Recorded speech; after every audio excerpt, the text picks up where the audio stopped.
और आगे बढ़ते हैं, बात करते हैं ठंड की। उत्तर भारत में शीतलहर का कहर लगातार जारी है। फिलहाल शीतलहर से राहत नहीं मिलने वाली है, मौसम विभाग ने इस बात का जिक्र कर दिया है। बिल्कुल, दिल्ली एनसीआर में भी शीतलहर जारी रहेगी। पंजाब, हरियाणा, हिमाचल में फिलहाल राहत मिलने की कोई उम्मीद नजर नहीं आ रही है। बड़ी खबर आपको बता रहे हैं, पहाड़ों पर बर्फबारी लगातार जारी है और उसके चलते मैदानी इलाकों में भी अभी सर्दी से राहत नहीं मिलने वाली। बड़ी खबर आपको बता रहे हैं, फिलहाल शीतलहर से कोई राहत नहीं मिलेगी, मौसम विभाग का ये कहना है। तो पूरा उत्तर भारत शीतलहर की चपेट में है। दिल्ली एनसीआर की बात की जाए तो दिल्ली एनसीआर में भी शीतलहर अभी जारी रहेगी। इसके अलावा पंजाब, हरियाणा, हिमाचल में भी सर्दी से राहत मिलती हुई नजर नहीं आ रही। लोग अलाव का सहारा ले रहे हैं। 4 तस्वीरें आप देख सकते हैं, पहाड़ों पर जमकर बर्फबारी हो रही है और इसके चलते मैदानी इलाके भी भीषण ठंड की चपेट में हैं। बर्फीली हवाओं के चलते ठंड बढ़ चुकी है, लोग अलाव का सहारा लेने को मजबूर है और कहीं ना कहीं कोहरे के चलते ट्रैफिक व्यवस्था भी बाधित हो रही है।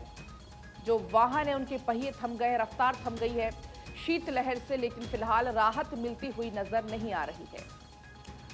बिल्कुल, और देखिए अभी तो सर्दी बाकी है। ये जो मौसम विभाग ने अनुमान लगाया, इससे हम ये कह सकते हैं कि अभी और ठंड बढ़ने वाली है, लोगों की मुश्किलें और बढ़ने वाली है, पहाड़ी क्षेत्रों में बर्फबारी और होने वाली है, बारिश का अनुमान लगाया जा रहा है, लोग अपने घरों में कैद हो रहे हैं, अलाव का सहारा भी ले रहे हैं, गर्म कपड़ों का इस्तेमाल कर रहे हैं, लोग अपने घरों से बाहर नहीं निकल रहे हैं। यानी कि अब आपको राहत नहीं मिलेगी, क्योंकि मौसम विभाग ने इस बात का जिक्र कर दिया है कि आने वाले वक्त में तापमान और गिर सकता है, मुश्किलें और बढ़ सकती हैं और लोग परेशान भी हो सकते हैं। ऐसे में जरूरी है कि आप सावधान रहें और खास तौर पर अपना ख्याल रखें, बच्चे बुजुर्ग का भी, अपने परिवार का ख्याल रखें। तमाम जानकारी देने के लिए हमारे साथ हमारी टीम लगातार ग्राउंड जीरो पर पहुंची हुई, जो आपको बताएगी आखिर कौन कौन से राज्यों में ठंड को लेकर आखिर हालात कैसे हैं। बिल्कुल, तो केशव झा जुड़ चुके हैं दिल्ली से, योगराज जुड़ चुके हैं शिमला से, इसके अलावा कमलेश हमारे साथ जुड़ चुके हैं माउंट आबू से, थानेश्वर जुड़ चुके हैं चंडीगढ़ से। सबसे पहले आपके पास में आऊंगी केशव, आप दिल्ली में मौजूद हैं, क्या कुछ हालात है? क्योंकि देखिए अब मौसम विभाग का कहना है फिलहाल सर्दी से तो राहत अभी नहीं है लोगों को। जी, साफ तौर से राजधानी दिल्ली सहित दिल्ली एनसीआर वासियों को फिलहाल सर्दी के सितम से राहत मिलने की कोई आसार नहीं है, क्योंकि जिस तरह से लगातार पहाड़ी क्षेत्रों में बर्फबारी हो रही है उसके कारण राजधानी दिल्ली में 10 से 15 किलोमीटर प्रति घंटे की रफ्तार से बर्फीली हवा चल रही है, जिसके कारण राजधानी दिल्ली में ठिठुरन वाली ठंड की एहसास साफ तौर से सभी को हो रही है। और मौसम विभाग के जो पूर्वानुमान है उसके अनुसार अभी 3 से 4 दिनों तक इसी प्रकार की ठंड से दिल्ली वासियों को जूझना पड़ेगा, क्योंकि लगातार पहाड़ी क्षेत्रों में बर्फबारी हो रही है, जिसका सीधा असर दिल्ली एनसीआर में पड़ रही है। अभी दिल्ली एनसीआर की अगर बात करें आज टेम्परेचर की, तो दिल्ली ग्रामीण क्षेत्रों में आज भी माइनस में टेम्परेचर है, तो वहीं सेंट्रल दिल्ली की बात करें तो 2 से 3 डिग्री सेल्सियस मिनिमम तापमान राजधानी दिल्ली में दर्ज किया गया है, और तो वहीं अधिकतम तापमान आज 17 से 18 डिग्री सेल्सियस रहने की उम्मीद है, क्योंकि जिस तरह से लगातार 10 से 15 किलोमीटर प्रति घंटे की रफ्तार से बर्फीली हवा चल रही है, जिसके कारण बहुत ज़्यादा ठिठुरन महसूस हो रही है राजधानी दिल्ली में। और इसी प्रकार की ठिठुरन अभी 3 से 4 दिनों तक और दिल्ली में लोगों को महसूस होगी। और आज मौसम विभाग की तरफ से पूर्वानुमान किया गया है कि राजधानी दिल्ली के कुछ क्षेत्रों में हल्की बारिश भी हो सकती है, जिसके बाद और ये कपकपी ठंड की बढ़ेगी। हालांकि जो दिल्ली के आसमान है वो थोड़ा साफ जरूर हुआ है, फॉग से थोड़ा दिल्ली वासी को निजात जरूर मिला है। इस वक्त मैं इंडिया गेट पे मौजूद हूँ, इंडिया गेट साफ स्पष्ट रूप से दिखाई तो नहीं दे रहा, लेकिन अब विजिबिलिटी की बात करें तो 1 किलोमीटर विजिबिलिटी दर्ज की गई है राजधानी दिल्ली में। तो वहीं दिल्ली वासी को फिलहाल जो सर्दी के सितम से है उससे निजात मिलने की कोई संभावना नहीं है। इंडिया गेट पर अमूमन लोग घूमने के लिए आते थे मॉर्निंग टाइम में, लेकिन बहुत कम संख्या में आते हैं। अब ये लोग कुछ आए हुए, कहाँ से आप आए हुए? हम राजस्थान से। हाँ जी। ठंड महसूस हो रही है आपको? बहुत ज़्यादा। बहुत ज़्यादा। हाँ जी। राजस्थान में इतनी ठंड नहीं? कम है। कम है। दिल्ली में ज़्यादा ठंड है? दिल्ली में ज़्यादा है। मतलब आप भी राजस्थान से आए? हाँ, हम राजस्थान से इंडिया गेट घूमने के लिए? इंडिया गेट घूमने के लिए आए।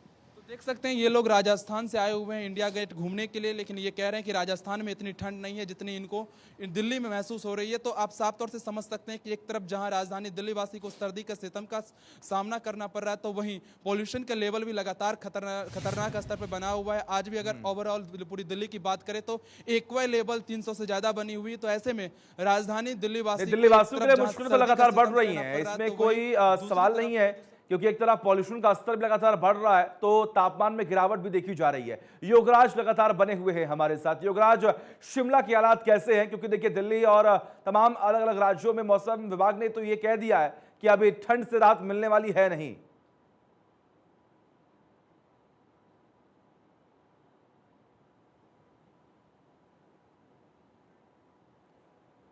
चलिए, युवराज तक हमारी आवाज नहीं पहुंच पा रही है। माउंट आबू रुक करते हैं, हमारे साथ कमलेश जुड़े हुए हैं। कमलेश, क्या हालात है माउंट आबू के? क्योंकि कुछ दिनों पहले आपने वहां की तमाम तस्वीरें दिखाई थी, हमने देखा था किस तरीके से बर्फ की परतें वहां पर जमी हुई थी।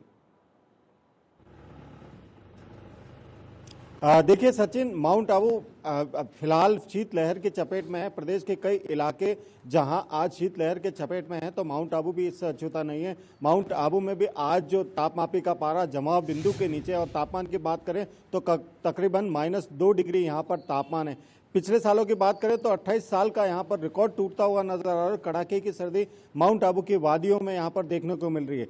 इस कड़ाके की सर्दी की वजह से जहाँ सामान्य जनजीवन जरूर प्रभावित है, लेकिन जो पर्यटन के लिहाज से बात की जाए सचिन, तो पर्यटन के लिहाज से माउंट आबू महत्वपूर्ण है, क्योंकि आसपास गुजरात, महाराष्ट्र और दिल्ली समेत जो राज्य हैं वहाँ पर जो टूरिस्ट स्पॉट है उसमें माउंट आबू अपनी एक विशेष महत्व रखता है। और इसी टूरिस्ट स्पेस पर जो पर्यटक है भारी संख्या में आते हैं। तो कह सकते हैं सचिन कि जो सर्दी के शौकीन लोग हैं वो कहीं ना कहीं माउंट आबू का रुख करते हुए नजर आ रहे हैं। और इस कड़ाके की सर्दी के बीच भी यहाँ पर जो नक्की झील के किनारे पर मॉर्निंग वॉक करने का जो आनंद है कुछ अलग नजर आता है। इसी का आनंद लेने के लिए पर्यटक यहाँ पर आ रहे हैं। और सर्दी के आंकड़ों की बात करें तो जहाँ पिछले 28 सालों का यहाँ पर रिकॉर्ड टूटता हुआ नजर आ रहा है, उसकी वजह से कहीं ना कहीं कह सकते हैं कि जो सर्दी का सितम है माउंट आबू में जारी है। और सर्दी का कह सकते हैं कि 3rd डिग्री जो टॉर्चर है वो लगातार जारी है। आज के परिदृश्य की बात करें तो तमाम इलाकों में आज भी जो कारों की छतें या मैदानी इलाके हैं वहां पर हल्की बर्फ की परत यहां पर देखने को मिल रही है। वहीं आने वाले कुछ दिनों में भी ये आसार नहीं नजर आ रहे कि माउंट आबू की जनता को इस सर्दी से राहत मिलेगी। जहां मौसम विभाग ने चेतावनी जारी करते हुए प्रदेश के कई इलाकों में मावठ होने की जो संभावनाएं जताई है वो कहीं ना कहीं साबित होती हुई नजर आएगी, क्योंकि बीते कल जहां माउंट आबू के आसमान में हल्के बादलों की आवाज आई जाता है। अपने आप का बहुत ज्यादा ध्यान रखना। लौटूंगी आपके पास, थानेश्वर जुड़े हुए हैं चंडीगढ़ से। थानेश्वर, क्या कुछ हालात है चंडीगढ़ में? क्योंकि देखिए जिस तरीके से अभी हम बात भी कर रहे थे, बहुत ज्यादा ठंड और आने वाले कुछ दिन तक फिलहाल सर्दी से राहत मिलती हुई नजर नहीं आ रही है। देखिए, चंडीगढ़ में सर्दी का सितम बिल्कुल जारी है। एक राहत भरी बात यह है कि यहाँ पर जो मौसमी, यहाँ पर जो पोल्यूशन है वो कम हो गया है और साथ ही साथ धुंध भी बिल्कुल कम हो गई है। मैं कैमरामैन को कहूँगा आपको विजुअल दिखाएगा कि बिल्कुल क्लियर है। यहाँ 1 से 1.5 किलोमीटर तक विजिबिलिटी बिल्कुल साफ नजर आ रही है। लेकिन जो सर्दी है वो हड्डियाँ कपकपा देने वाली सर्दी है। हालत यह है कि इस समय जब हम लाइव करने के लिए माइक को पकड़ते हैं तो माइक पकड़ना भी मुश्किल हो रहा है, हाथ बहुत ज़्यादा अकड़ रहा है। और जहाँ तक मैं बात करूँ हरियाणा के ग्रामीण क्षेत्र की, हरियाणा में बालसमंद, हिसार में और फतेहाबाद जिला एक ऐसा जिला है जहां टेम्परेचर -डिग्री में पहुंच गया है। मौसम विभाग का कहना है कि इस साल सर्दी ने 50 साल का रिकॉर्ड तोड़ा है। जितनी ज़्यादा सर्दी पड़ रही है इतनी 50 साल पहले कभी सर्दी पड़ी थी, उसके बाद अब सर्दी पड़ी है। साथ ही मौसम विभाग ने यह भी घोषणा की है कि आने वाली 25 और 26 तारीख को यहाँ ओलावृष्टि भी हो सकती है हरियाणा और पंजाब के अंदर। चंडीगढ़ में भी खासतौर ओलावृष्टि की घोषणा की है और लोगों को हिदायत दी है कि आप अलर्ट रहें, क्योंकि आने वाले समय में ठंड और ज़्यादा बढ़ेगी, क्योंकि पहाड़ों में सर्दी पड़नी है। पहाड़ों में सर्दी पड़ेगी तो जैसे ही बर्फ पड़ेगी, बर्फ पिघलेगी, तो पिघलने से जो ठंड बढ़ती है वो हड्डियाँ कपकपा देने वाली सर्दी होती है। क्योंकि पहाड़ियों के बिल्कुल नज़दीक है चंडीगढ़, तो इसलिए मौसम विभाग ने खास तौर पे अलर्ट किया है। दूसरी तरफ अगर मैं प्रशासनिक अधिकारियों की बात करूं तो प्रशासनिक अधिकारी भी खास तौर पे अलर्ट हो गए हैं। रात भर प्रशासनिक अधिकारी टाइम टू टाइम जाकर रैन बसेरों का मुआयना करते हैं, वहां किसी को कोई परेशानी तो नहीं हो रही। अगर शहर में कहीं कोई अलाव जलाता हुआ दिखाई दे जाता है तो उसे वहीं से अपने व्हीकल से उसे रेस्क्यू करके रैन बसेरे के अंदर ठहराते हैं। रैन बसेरे में खास तौर पर गर्म चीजों का बहुत अच्छा प्रबंध किया गया है। जी सचिन, बिल्कुल सही कहा आपने थानेश्वर। और देखिए जरूरी यहां पर यही है कि आप सभी भी सावधान रहें, क्योंकि आप सुबह सुबह ग्राउंड जीरो पर पहुंचे हुए हैं ये बताने के लिए कि आखिर वहां पे हालात कैसे हैं और ठंड कितनी ज्यादा है। केशव लगातार बने हुए हैं हमारे साथ। केशव, एक राहत तो है दिल्ली वासियों को कि फिलहाल कोहरे से मुक्ति मिल चुकी है।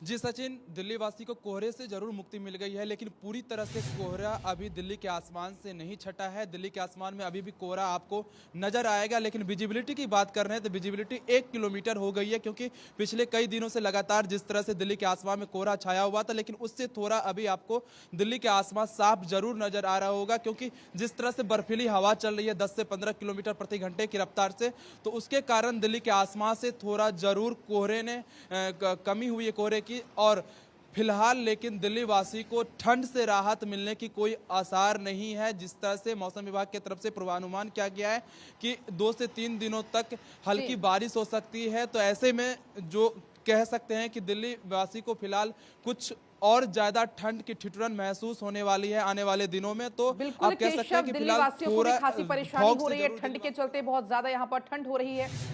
मेरे साथ जुड़ चुके हैं योगराज, जुड़ चुके हैं। योगराज, क्या कुछ हालात है शिमला के, क्योंकि जगह जगह से हमने हालात देखे, ठंड अभी कम होने का नाम नहीं ले रही है। शिमला में क्या कुछ हालात हैं? जी हाँ, बिल्कुल। शिमला में भी फिलहाल जो ठंड है उसे लोगों को राहत नहीं मिल रही है। सुबह और शाम के वक्त जो है कड़ाकेदार ठंड पड़ रही है और टेम्परेचर में लगातार जो है गिरावट दर्ज की जा रही है, जिसके बाद से जो ठंड है वो बहुत ज्यादा बढ़ गई है। और मौसम विभाग की अगर माने तो आने वाले दिनों में फिलहाल राहत मिलती हुई नजर नहीं आ रही है, क्योंकि 26 जनवरी तक हिमाचल प्रदेश में जो मौसम है वो खराब रहेगा और 22 जो जनवरी है वो 22 और 23 जनवरी से बहुत ज्यादा बर्फबारी जो है पहाड़ी इलाकों में होने की चेतावनी भी जारी कर दी गई है और साफ तौर पर हिदायत भी दी गई है कि जो ज्यादा बर्फबारी वाले इलाके हैं अब वहां पर जाने से बचें, वहां पर जाने से परहेज करें। जो खासतौर पर जो पर्यटक हिमाचल प्रदेश आते बिल्कुल, हैं, और उनकी ये हिदायत दी बहुत गई बहुत है। शुक्रिया योगराज। इसके अलावा केशव, तमाम जो सहयोगी लगातार ग्राउंड जीरो से जुड़े और ये बताया कि आखिर मौसम को लेकर क्या अपडेट है। बहुत बहुत शुक्रिया आप सभी का।